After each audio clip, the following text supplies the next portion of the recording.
Welcome to Campbellsville Baptist Church and our Bible study in the book of 1 Peter. I'm Charles Hedrick. I'm glad to be with you today to share from God's Word.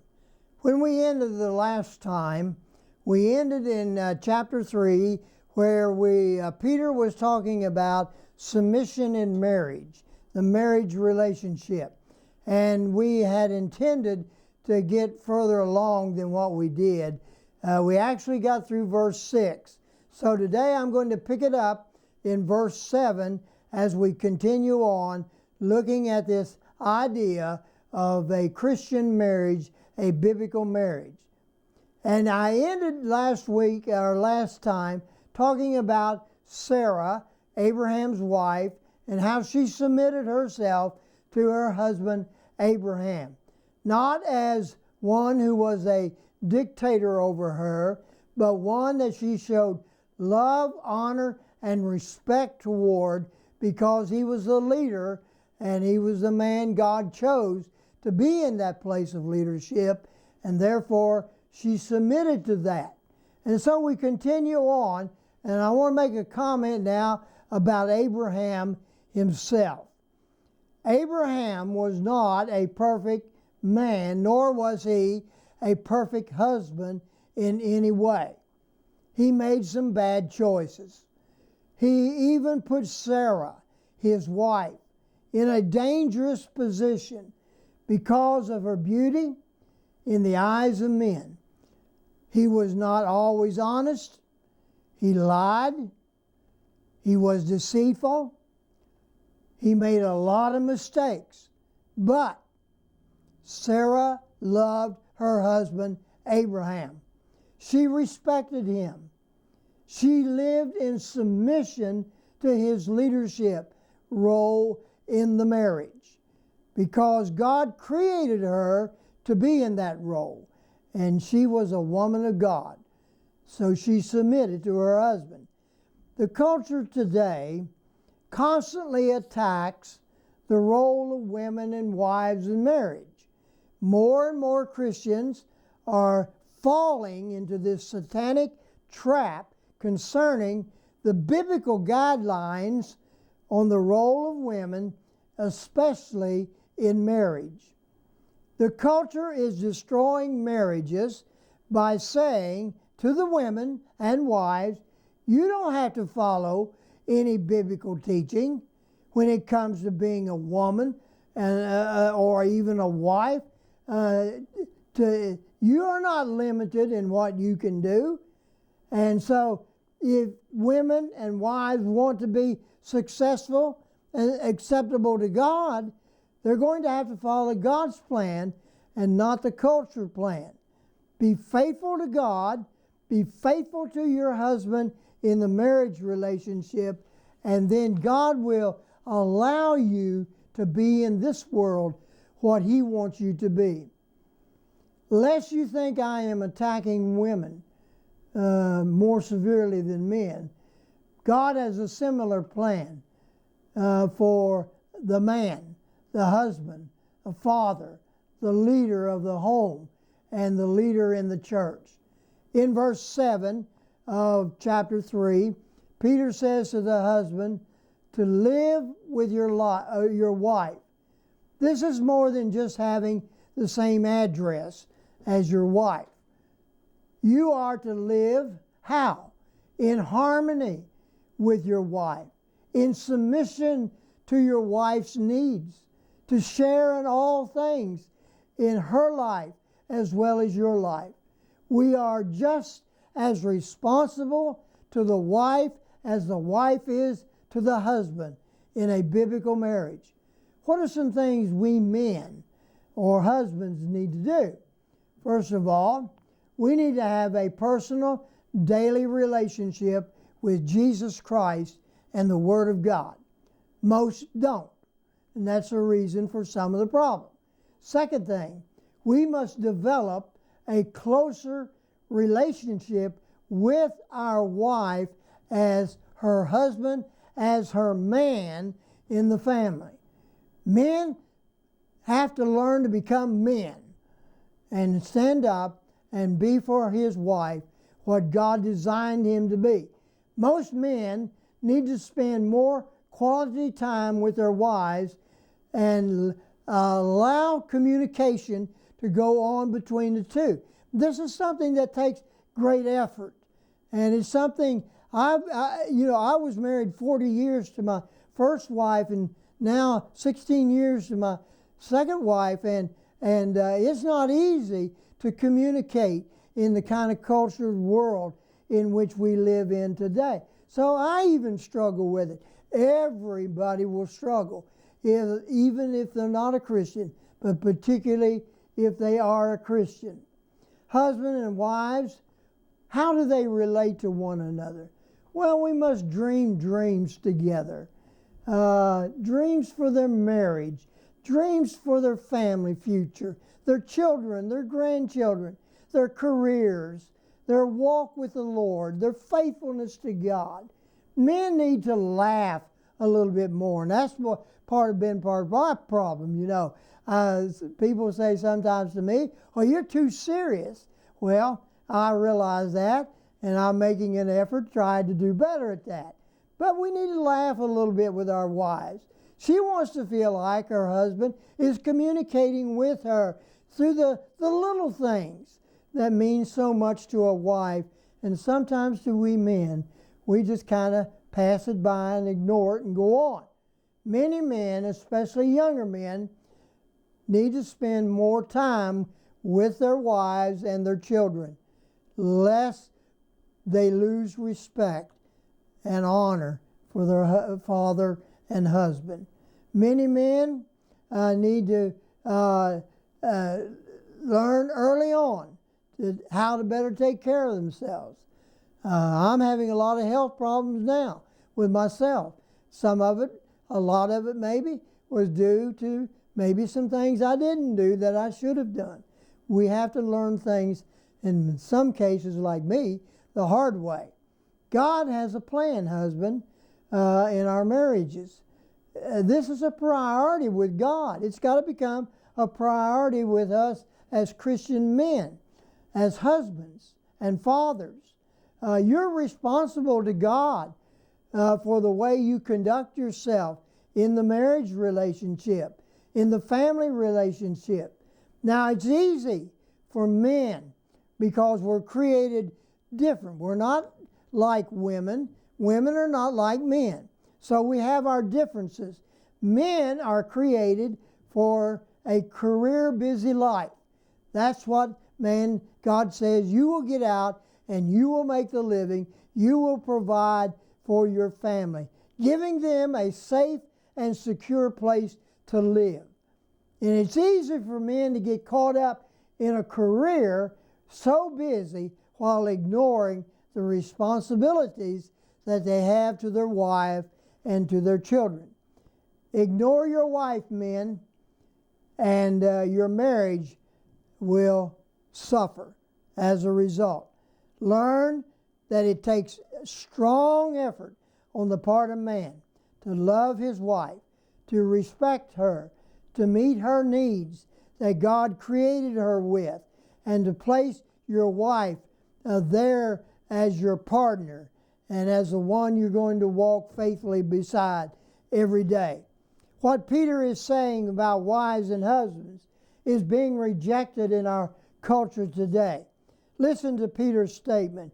He says, he's talking about the women and the wife, is the weaker partner.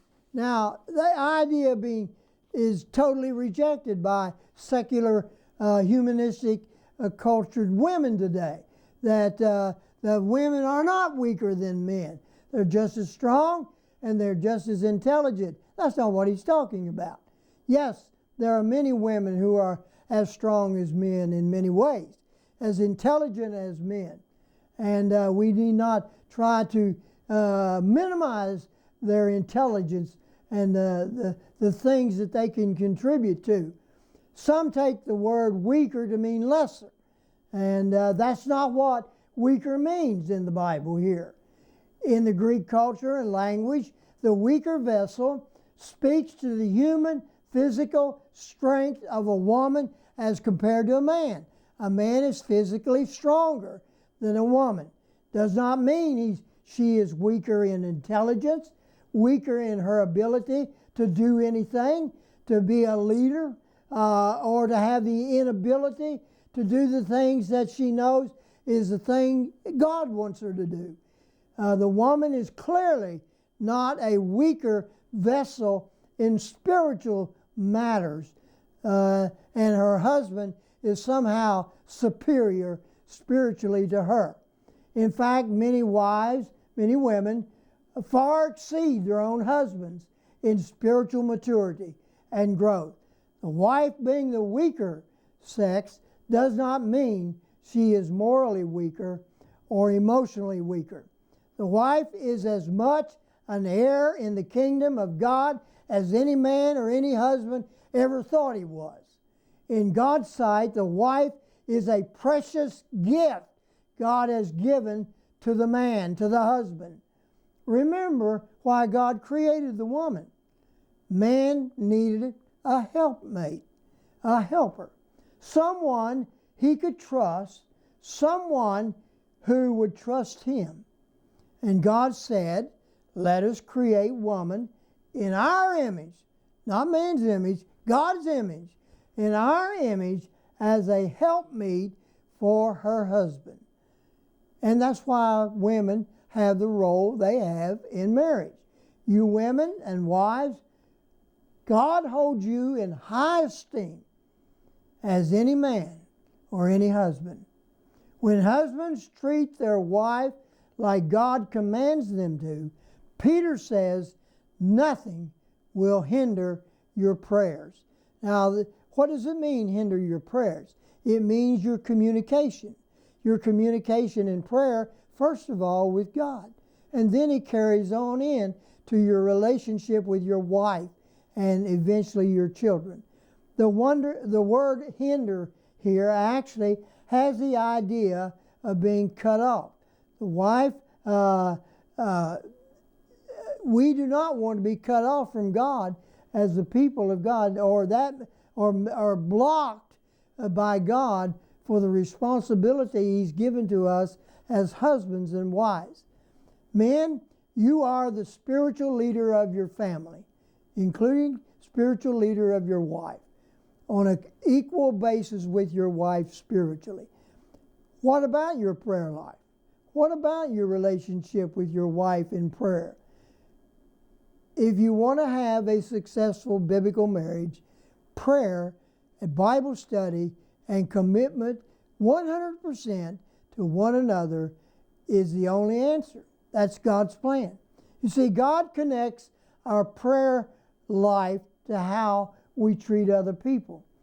If you are treating your wife as God has instructed you, husband, then you are doing God's will. If you're not, then you're out of God's will, and you have a harder time of paying attention to your wife and meeting her needs as God intended for you to do.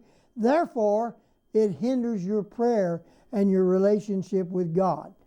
Men, are we praying for our wives and our children, our family? Praying for her needs to be met by her husband? Am I asking God, help me to meet the needs of my wife? Men, we have a tremendous responsibility here.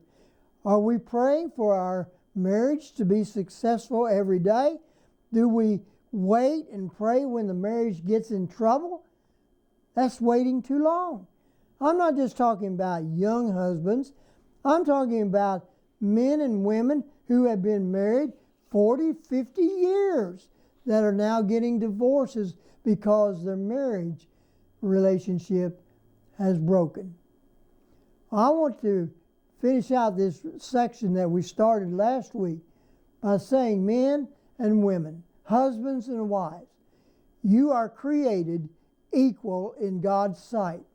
Women are not inferior to men. Both are created in the image and the likeness of God.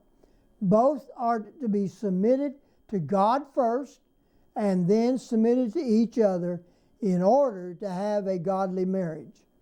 Paul said in Ephesians 5:25, the wife is to respect her husband. Peter says here, the husband is to respect and honor his wife. It works both ways. That's God's plan. We are to mirror that relationship as an example for our children to see. That will prevent many of our children from walking away from marriage relationships and commitments to other people. It's a witness to our grandchildren and all who see us that we love God and we love each other because we love God. Now in the next section, which I'll move into now, will be here in 1 Peter chapter 3, verses 8 through 22, or the remaining part of chapter 3. He talked about this relationship between husbands and wives. Now Peter's going to move to an area that was a troubling area for Peter and these Gentile Christians. And it's a troubling area in our world today, as we can relate much to what Peter's writing about to these Gentiles. It relates to us as well. He is writing to Christians here in this verse 8 through 22, living in a foreign land where faith in Jesus Christ was unacceptable to the culture in which they were living. And so Peter seeks to encourage these believers while they are suffering, living their faith out in a pagan society. All over our world today, right now, Christians are suffering at the evil hands of pagan, godless cultures, simply because they are Christians or believers and not followers of Jesus Christ. As I continue on here, we want to notice how Peter gets into this and how it relates to us today. Today in America, we enjoy living in a nation where we can feel somewhat safe and secure and have some freedoms more than most of the world ever knew, where we can actually live an open life of Christian faith. However, America is fast becoming pagan and godless because of the push of secular humanism. Christians are now starting to see it is possible, if you truly live out your faith today, you may pay a high price from a pagan world, and you may suffer as these Gentiles were in Asia Minor. So we see it happening today. But when Christians take a strong stand on these biblical beliefs and principles, there can be a price to be paid that the world will impose upon you. A few examples of what the world is imposing on Christians right now. Abortion in America, where 1.5 billion babies are murdered in the mother's womb every year. Can you imagine that? How can any Christian, born-again believers, support that? I don't know. That's why we're in trouble, folks. Marriage, where God said is between one man and one woman. But the culture is telling us, no, that's not right. Marriage can be between anybody, two men, two women, however you want to mix it up. I remember my wife someone I remember asking a child in school, what's your father's name? And the child said, which one? Children don't even know who their father is today in our culture. Take a biblical stand, and you're going to pay a price for that stand. Other issues who the Christians might face in their faith and biblical issues is that we have to learn how we handle suffering imposed upon us as believers. ways that is being done today. For instance, the 10 Commandments have been removed from our public school and public buildings. Why did that happen? We let the pagan society do that. The minority did that. We allow it to happen, Christians. School prayers. In some places, we used to see prayer before ball games, but not in the public situation anymore. Why, we're even seeing the Pledge of Allegiance being mocked in our society today. In California, there's a strong movement right now that wants to limit what preachers can actually get up and preach in the pulpits on Sunday morning. Look what the pagan culture is doing just to the Pledge of Allegiance to America, or the singing of the Star-Spangled Banner, which has always been a part of our culture as a nation. Look at what is being taught in our public schools about families. Who is a family? What is a family? What is a marriage? What are relationships? Premarital sex is okay. I read the other day that somewhere down around the 3rd grade, they're already introducing 3rd graders to premarital sex and how to protect themselves as they grow older. We see today the rewriting of Christian history taken out of our textbooks and entered in with pagan ideas of history. And the list goes on every day, friend. Take a stand for Christ today and biblical principles, and you as a Christian are going to face rejection, suffering, and persecution. Now, we want to see what Peter is saying. In this section, verses 8 through 12, there are really 2 major points that Peter is talking about. One of the points that all of us can relate to is none of us like to suffer pain and anguish. With the kind of world these New Testament believers were living in, the kind of world that Christians are living in today, suffering for Christ will become a growing issue. It is already horribly beyond belief in some places in the world, but it's coming into American culture today. So Peter ties Christian suffering to their submission to Christ. In the previous chapter or verses, he talked about suffering we may face as citizens in a foreign land. He talked about how we are to act toward government leadership, to our employees, and those that we may employ. Peter says to the Christian, right living is a calling from God. But in our scripture here, Peter gives us at least 5 things on how suffering can become a blessing. He says, first of all, we must become like-minded, like Christ. Have the mind of Christ. We must have sympathy, understanding. We must show brotherly love. We must show compassion and love for all people. We must show humility. And so he deals with all of these issues. And these are Christian characteristics that require the Christian to work hard in order to live out those Christian characteristics that will have an impact on our culture. We need as Christians to be clear-minded in a confused world of godlessness. Peter wants to remind these believers what we are living for in the world today. We are living for the return of Jesus Christ, when we will be taken out of this world, either by the rapture or by death itself. Jesus humbled himself and suffered the cross, even the death on the cross.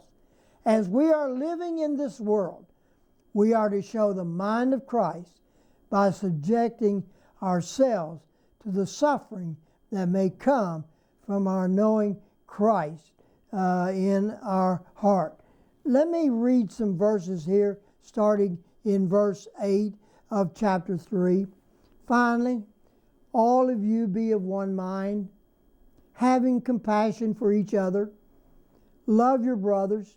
Be tender-hearted, courteous, not returning evil for evil or reviling for reviling, but on the contrary, blessings, knowing that you were called to this, that you may inherit a blessing. For he who would love life and see good days, let him refrain or control his tongue from evil, and his lips from speaking deceits or lies. Let him turn away from evil and do good. Let him seek peace and pursue it.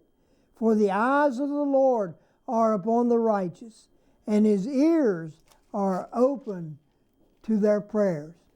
But the face of the Lord is against those who do evil. My friend, where do you stand today in this pagan world in which we live? Are we like-minded people that like the mind of Christ? You know, Henry Blackaby's written that wonderful book and study on the mind of Christ.